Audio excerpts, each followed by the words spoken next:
Quero cumprimentar os irmãos com a paz do Senhor, amém? Motivo de nós nos alegrarmos, estarmos outra oportunidade no culto e adorarmos a Deus, né? As crianças estão liberadas lá para o culto, na sala lá. Vamos abrir, irmãos, nossas Bíblias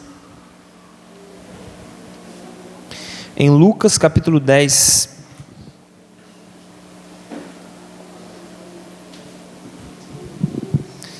Lucas capítulo 10, a partir do versículo 25.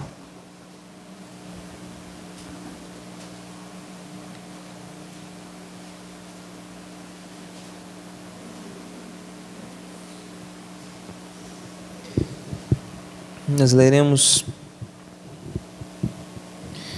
até o 28, e 4 versículos nós leremos. Lucas capítulo 10, versículo 25 até o 28.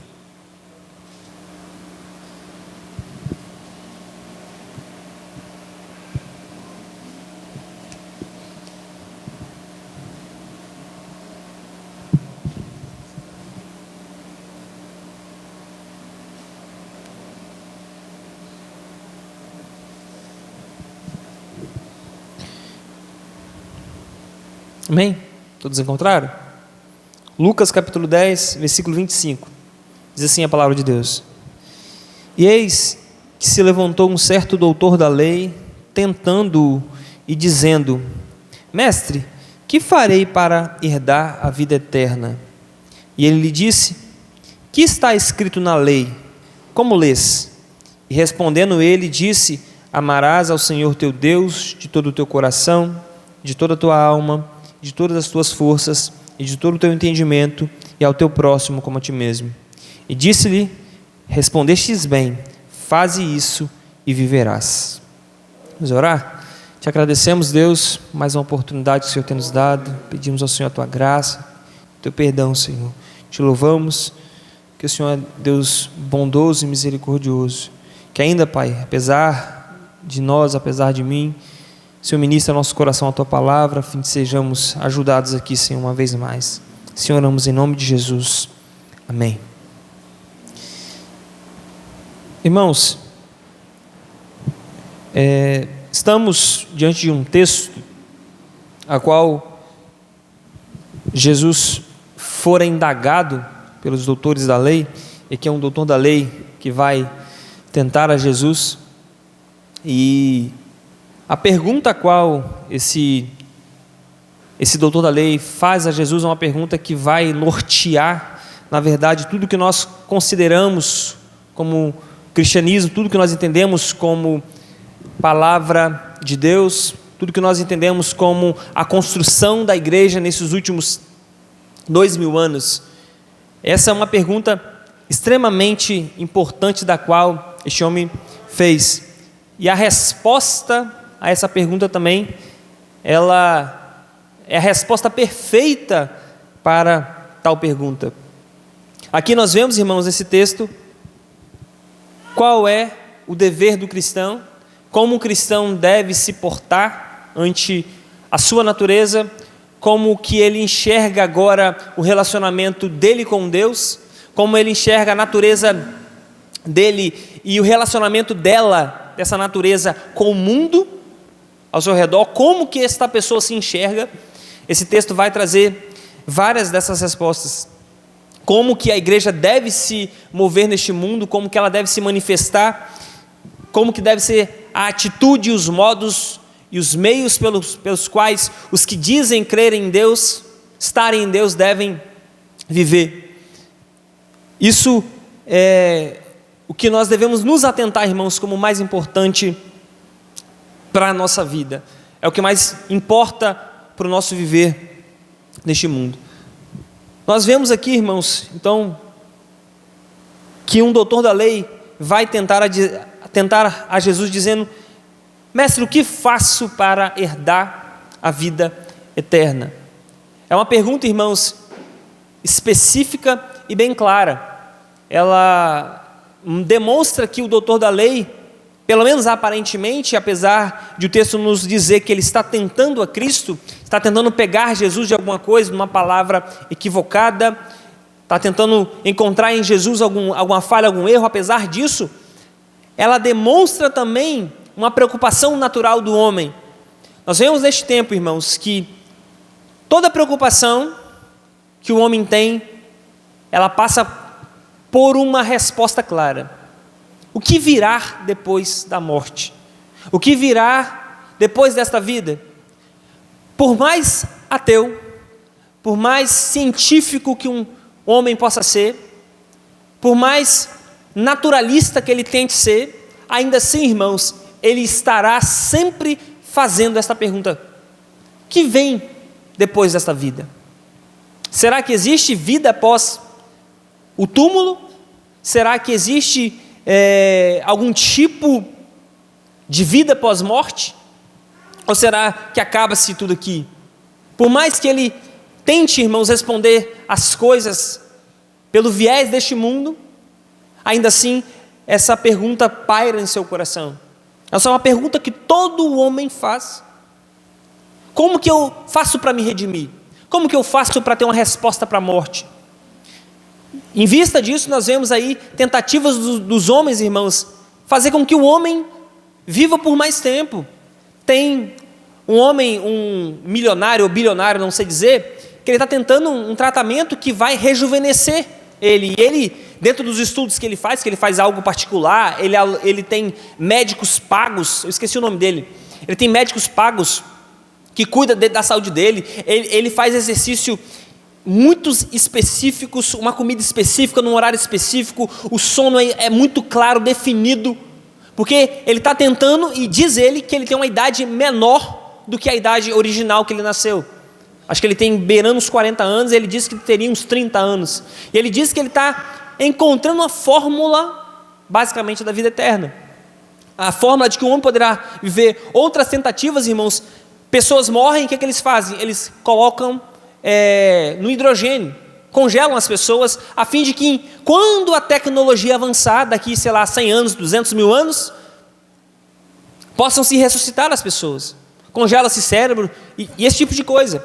Então, tudo isso é uma tentativa do homem responder: como que eu faço para ter mais vida? Como que eu faço para viver? Porque todo mundo sabe, irmãos, todo mundo sabe que a velhice e a morte vai chegar, e todo mundo entende que, apesar da nossa consciência estar muito boa, que nossos pensamentos estarem claros, que parecemos jovens como somos internamente, ainda assim, observamos a morte nos aproximando, observamos a natureza tomando seu curso natural, e vemos a queda de todas as coisas acontecendo ao nosso redor, vemos as pessoas nascerem e morrerem, vemos as pessoas ficarem doentes, tomarem tragédias terríveis, vemos a morte em todo lugar, em todo tempo, em todo momento, isso é comum para nós. Então, essa é uma pergunta extremamente crucial: que farei para herdar a vida eterna?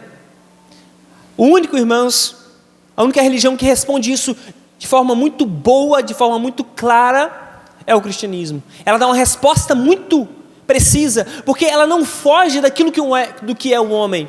As outras religiões tentam resolver o problema, irmãos, de maneira muito equivocada. O homem tenta se auto-melhorar. As outras religiões tendem a transformar o homem em algo em que ele não consegue fazer. Quando nós vemos a história, vemos que o homem sempre se auto-sabota, sempre há uma piora no curso da humanidade. E o cristianismo não diz assim. O cristianismo diz que a solução, muitas das vezes, vai até passar pela morte. A solução não está meramente em ajustes no ser humano, em colocar na frequência certa. Não é isso que faz um homem ter a vida eterna. Sim, uma real transformação no seu coração, uma real transformação no seu ser. Isso vai proporcionar ele a vida eterna. Assim, irmãos, todos nós não devemos fugir dessa pergunta. Nós devemos ser sinceros quanto a ela.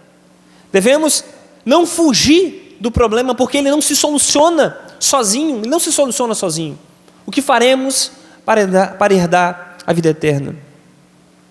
Assim, irmãos, como qualquer pessoa que deseja algo, deseja se alimentar, deseja comer, o que ele faz? Ele busca aquilo. Ele vai lá procurar para se saciar. Assim deve ser o nosso coração. As perguntas são, irmãos, o modo pelo qual chegaremos às soluções dos nossos problemas. A Bíblia e o cristianismo, irmãos, nunca é uma religião que foge dos questionamentos. Ela é uma religião que se propõe a ser questionada.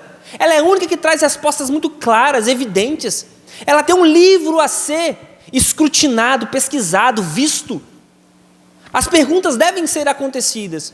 Os pais não devem não permitir que os filhos perguntem perguntas difíceis quanto a esta vida, ou quanto qualquer coisa que vai fazer com que eles entendam sobre a vida eterna ou não, sobre o pecado ou não, ou como que o mundo está. Porque a Bíblia tem essa resposta, então nós devemos ser sinceros quanto a isso. Este homem, apesar de tentar a Cristo, ele fez uma pergunta que a sua alma também perguntava. Por mais que ele estava tentando ludibriar Jesus de algum modo, aquilo estava no coração dele. A vida eterna era importante. Por que ele não fez outras perguntas? Porque a vida eterna é importante. Assim, irmãos, nós devemos então ir sempre a Deus com esta pergunta: o que faço para herdar a vida eterna? O que eu devo fazer, como devo viver para obter a vida eterna? Nós devemos ter esse questionamento quanto a Deus. Todos, irmãos, somos pecadores e estamos destinados à morte e ao juízo vindouro, segundo o que a palavra de Deus nos diz. Então, a pergunta é: de que maneira então nossos pecados serão perdoados? Com que compareceremos diante de Deus? Como escaparemos da condenação no inferno? O que poderá livrar-me da ira futura? Como eu posso ser salvo? Observamos então, irmãos, que ao fazer essa pergunta, há um entendimento no nosso coração de que nós não temos a vida eterna. Por que então deveríamos fazer essa pergunta? Se está tudo bem? Essa pergunta vem, irmãos, por conta do sentimento que o homem tem em seu coração. Ele sabe que ele é um pecador. Ele sabe que ele está destituído da glória de Deus. Paulo fala, irmãos, que existe uma lei no coração do homem, que ele enxerga o bem e o mal. Ele consegue compreender de alguma maneira o que é o certo, o que é o errado. Então, ver, irmãos, e observar essa pergunta demonstra a natureza do homem. O homem é um homem caído, distante de Deus, precisando da sua misericórdia, precisando da sua graça, precisando do seu amor. E como que eu faço para ter a vida eterna? A resposta de Jesus, irmãos, ela é uma pergunta para aquele homem, mas nós voltaremos aqui depois. Ele fala: que estás escrito na lei, como lês? Ele devolve a pergunta, e a resposta do homem é, respondendo, ele disse: amarás o Senhor teu Deus de todo o teu coração.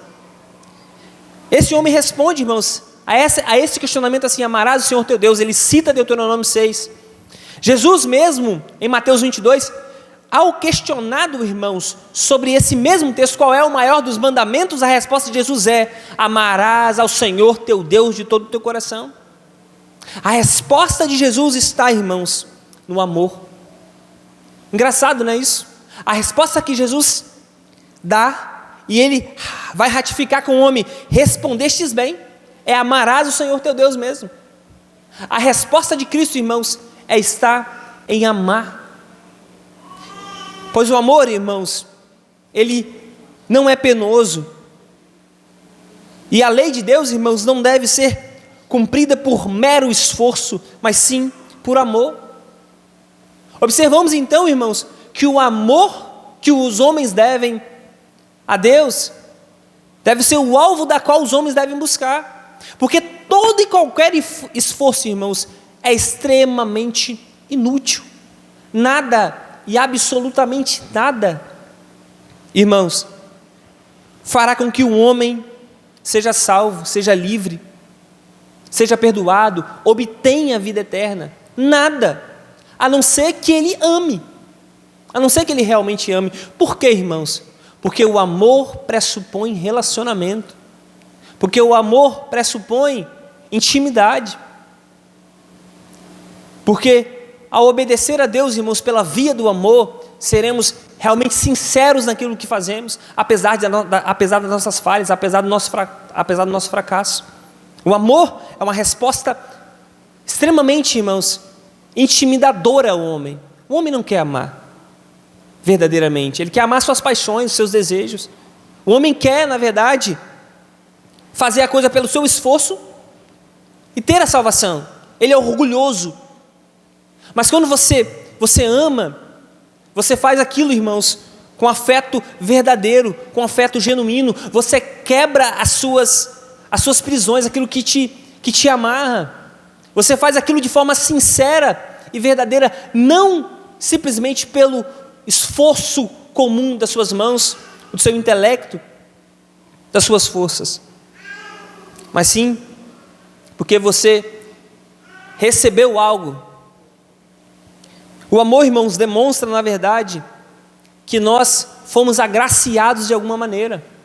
Nós recebemos algo e por isso nós amamos. O amor, na verdade, irmãos, é uma resposta que nós damos quando, na verdade, fomos perdoados, recebemos misericórdia, recebemos graça. Jesus disse que nós amamos a Deus porque Deus nos amou primeiro. O amor sempre é uma resposta, irmãos, que o homem não quer fazer. E aqui, irmãos, nós devemos pensar. Respondendo, ele disse: amarás o Senhor teu Deus de todo o teu coração, de toda a tua alma, de todas as tuas forças, de todo o teu entendimento. Como então, irmãos, nós devemos obter ou ter a vida eterna? Devemos amar a Deus com todo o nosso coração. Devemos, irmãos, considerá-lo como o melhor de todos os seres, o mais afável, infinitamente perfeito e excelente. Ele é, irmãos, aquele por quem nos submeteremos às maiores obrigações, tanto por gratidão, como por obediência. Devemos estimá-lo e nos valorizar pela nossa exaltação a Ele. Devemos ter, irmãos, prazer nele e nos dedicar inteiramente a Ele. O nosso amor a Ele deve ser sincero, cordial e fervoroso. Deve ser um amor superlativo, um amor que seja tão forte quanto a morte. Mas um amor, irmãos, também inteligente, de forma que possamos ser capazes de apresentar seus fundamentos e razões. Deve ser, irmãos, um amor inteiro, deve ter nossas almas por inteiro, e deve ser servido com tudo que está dentro de nós. Não devemos, irmãos, amar nada e ninguém mais do que amamos a Ele, mas aquilo que amamos deve ser por Ele, em subordinação a Ele. Aqui, irmãos, vemos que a exigência, irmãos, que Deus nos dá é: todo o seu ser deve ser devotado a Deus, inteiramente a Ele. Amarás o Senhor teu Deus de todo o teu coração, de toda a tua alma, de todas as tuas forças, de todo o teu entendimento. Teu coração, irmãos, passa-se pelo sentimento que nós temos, pela vontade que temos, pela inclinação que normalmente temos. Isso é amar a Deus com todo o nosso coração. Isso é com as nossas emoções. Quando nós somos atraídos por ira, atraídos pelo pecado, as emoções, irmãos, que nós sentimos também nos levará a amar a Deus se somos filhos dele. O nosso coração, irmãos, demonstra, na verdade, onde está o nosso tesouro. Onde está o nosso tesouro? E não só isso, de toda a nossa alma. É uma maneira de dizer, irmãos, que toda a minha vida eu entrego a Ele.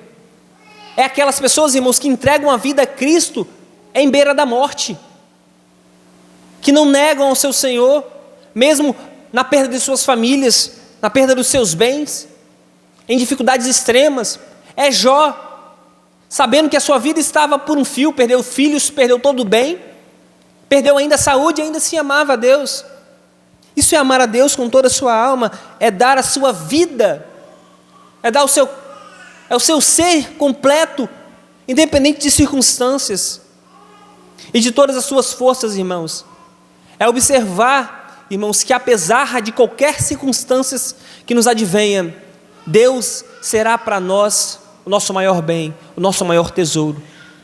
Deus será para nós aquilo que nós mais apreciamos, aquilo que nós mais desejamos, aquilo que o meu coração mais quer, apesar de tudo. Se Deus, irmãos, nos tirasse tudo hoje, continuaríamos a amar a Deus? Ou as nossas forças iriam se esvaziar?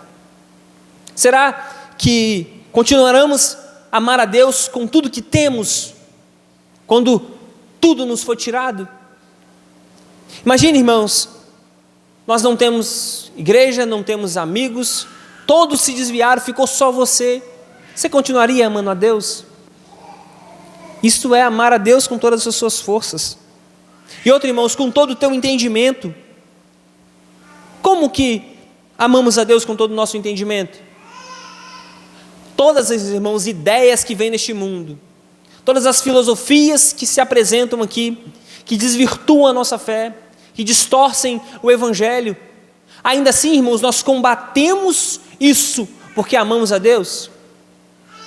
O entendimento que nós temos de Deus, o entendimento que temos da palavra de Deus, a fé que obtivemos por meio do Evangelho de Cristo, ainda assim aplaca, irmãos, ainda assim enfrenta essas ideias do mundo que advêm ao nosso coração. Amar a Deus com entendimento é isso, irmãos. É que apesar, irmãos, de toda a pressão psicológica que nos advém, ideias que têm surgido hoje, ainda assim continuamos a amar a Deus. O Evangelho, irmãos, é loucura para os gregos, é loucura para o mundo, só que é entendimento para nós. O Evangelho ainda é escândalo para os judeus, mas é entendimento para nós. Nós entendemos o Evangelho por meio da fé, e absorvemos isso no nosso coração, guardamos isso no nosso coração. Isso é ter entendimento, isso é amar a Deus com todo entendimento, isso é amar a Ele, irmãos, com todo o seu intelecto. E o texto continua, irmãos, e ao teu próximo como a ti mesmo. Observamos, irmãos, que qualquer coisa, irmãos, que nós venhamos fazer, nossa religiosidade, irmãos, a nossa demonstração de fé neste mundo, ela deve ser prática também, ela deve ser palpável, para o mundo ver. Jesus disse, irmãos, que nós seríamos reconhecidos por ser discípulos dele, se nós amássemos uns aos outros. Ele disse isso para os discípulos. E amar ao próximo aqui, irmãos, demonstra o quanto na verdade nós amamos a Deus, porque isso pode ser toda a nossa falha, irmãos, porque João, o apóstolo, disse que se nós dizemos, irmãos, que amamos a Deus, mas odiamos aos nossos irmãos, nós mentimos na verdade. Amar ao próximo, irmãos, é a demonstração realmente que nós fomos transformados e que nós amamos a Deus, em que nós recebemos no nosso coração a sua palavra, que nós queremos obedecer, em que queremos servir aos outros porque amamos a Deus.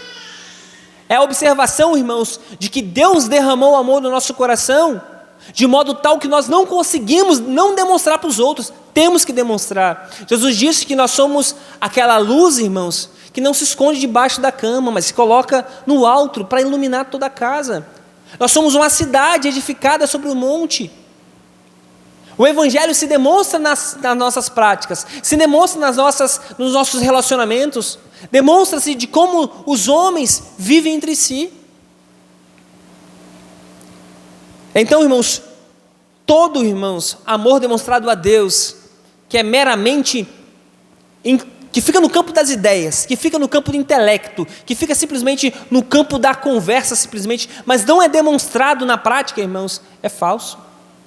Ou está em processo de amadurecimento.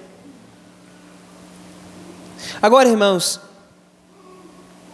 nós vemos uma coisa bastante interessante aqui, que Jesus responde a este doutor da lei. A pergunta é: mestre, que farei para herdar a vida eterna? E a resposta de Jesus é a seguinte: que está escrito na lei? como lês? Observe, irmãos, uma coisa bastante interessante.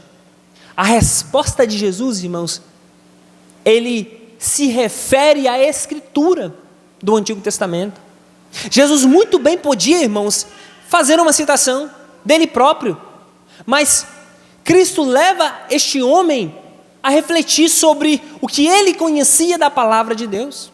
Olha isso, ele cita Deuteronômio 6, irmãos, 1-5. Estes, pois, são os mandamentos, os estatutos e os juízos que mandou o Senhor vosso Deus para ensinar-vos, para que os cumprides na terra que passais a possuir, para que temas ao Senhor teu Deus e guardes todos os seus estatutos e os seus mandamentos que eu te ordeno, tu e teu filho e o filho do teu filho, todos os dias da tua vida, e que teus dias sejam prolongados. Preste atenção, irmãos. Ouve, pois, Israel, ó Israel, e atenta em os guardares, para que bem te suceda e muito te multipliques, como te disse o Senhor Deus de teus pais, na terra que mana leite e mel. Ouve, Israel, o Senhor nosso Deus é o único Senhor. Aí ele conclui: amarás, pois, o Senhor teu Deus de todo o teu coração, e de toda a tua alma, e de todas as tuas forças. Deuteronômio 6, 1-5. Isso, irmãos, é muito interessante, porque Jesus, ele exalta a palavra de Deus, ele exalta as Escrituras, ele eleva o mandamento, irmãos, que foi dado por Deus lá no Antigo Testamento. O que está escrito na lei? O que você lê? Ele responde para o doutor, e a resposta vem do doutor da lei: amarás, pois, o Senhor teu Deus de todo o teu coração. Observamos então, irmãos, que o conhecimento, irmãos, de Deus é o que nos levará a amar o Senhor. Todo, irmãos, conhecimento que nós temos advém daquilo que Deus revelou a nós. Por que você sabe, irmãos, que Jesus é Deus? Que Ele encarnou, que Ele nasceu de uma virgem, que Ele morreu e ressuscitou? Como que você sabe que Deus é um Deus trino, que existe Deus Pai, Deus Filho e Deus Espírito Santo?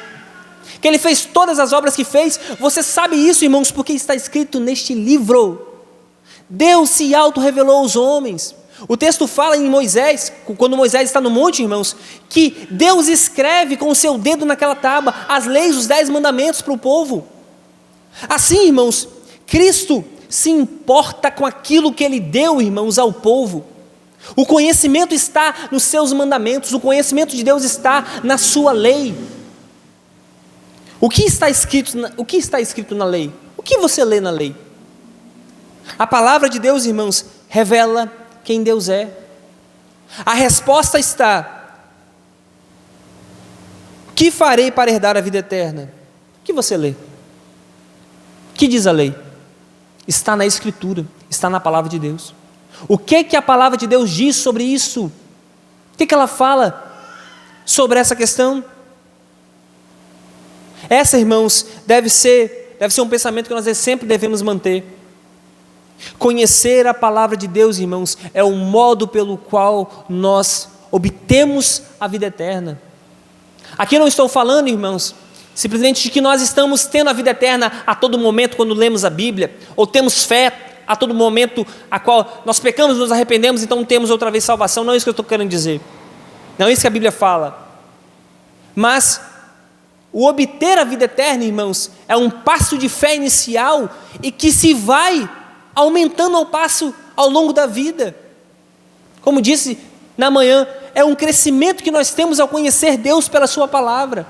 Deus quis se revelar pelas Escrituras, irmãos. Deus quis dar um livro aos homens. Deus mandou por diversas vezes os profetas escreverem livros. Escreve o que eu estou dizendo a vocês.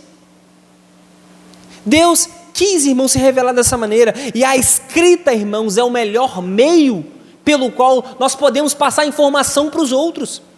Tenho certeza, se eu passar uma informação aqui, irmãos, no ouvido do meu pai, passar para o Sérgio, e for passando para todas as pessoas, com certeza, na última pessoa a informação estará errada, provavelmente, estará distorcida. Mas se eu der um papel escrito, a chance de chegar lá, o original do que eu escrevi, é muito grande. Por isso Deus deixou escrito. Deus não passou oralmente, como a Igreja Católica fala. Deus deu, irmãos, um livro escrito para nós aprendermos acerca de quem Ele é. Obter a vida eterna, irmãos, é conhecer quem Deus é através da sua palavra, através da sua revelação. Deus quis se auto-revelar aos homens. Então para quê o livro? Então para quê a Bíblia? Se nós, irmãos, queremos compreender quem Deus é, devemos ir à sua palavra. Talvez, irmãos, nós estamos rodeando, parece o povo no deserto rodeando, mas a palavra de Deus está próxima da gente. Às vezes nós sofremos, mas porque não conhecemos Deus mais profundamente na sua palavra. O nosso amor em relação a Deus, irmãos, e aqui nós podemos compreender de forma muito interessante, porque o que está escrito na lei? Como lês? A resposta da lei é: amarás o Senhor teu Deus de todo o teu coração, de todas as suas forças, de todo o teu entendimento. Conheça-o, busque-o, faça disto a sua própria vida, faça desse relacionamento aquilo que você mais deseja, aquilo que você mais quer, aquilo que você mais anseia. Vá a Ele constantemente, vá a Ele insistentemente, vá à Escritura, vá ao Senhor em oração, e tente conhecê-lo, e busque conhecê-lo, e tente amá-lo, porque Deus vai brilhar a nós todos os dias, irmãos. Deus quer que nós o amemos, Deus quer que nós o glorifiquemos, mas nunca faremos isso sem conhecê-lo, nunca faremos isso sem conhecer a sua palavra.